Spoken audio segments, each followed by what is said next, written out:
Vous savez que l'ornithorynque fait partie de l'une des animaux les plus bizarres au monde. Pourquoi? Parce que, je m'explique. Déjà, l'animal a des facultés bizarres.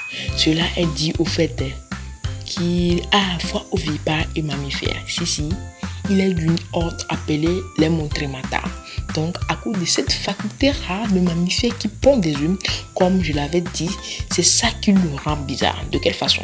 Déjà, l'ornithorynque possède des poils comme un mammifère. Il a la queue d'un castor, mais malgré cela, il a le bec d'un canard, comme un ovipare.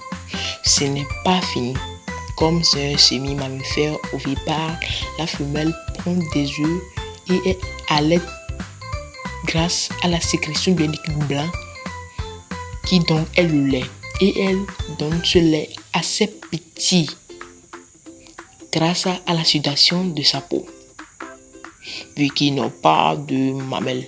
Mais encore plus, déjà on a bien vu que c'est le mélange de deux animaux complètement différents. Mais cela dit, il reste encore un animal qui est un. Il possède les pattes des huîtres. Ouais, donc vous voyez déjà comment l'animal est bizarre. Mais ce n'est pas tout. L'ornithorynque aussi sait nager, donc comme un canard, mais il peut rester dans l'eau comme un castor. Et il respire sur terre. Donc il est semi-aquatique et terrestre. Mais malgré cela, il creuse quand même son terrain sous-sol, sur la terre quoi. Petite chose à savoir, le mâle de l'ornithorynque a des dagues.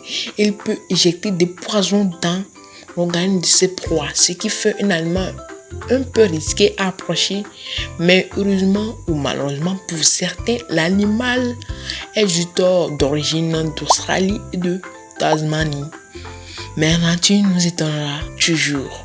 Au moins vous savez certaines choses sur l'ornithorynque maintenant.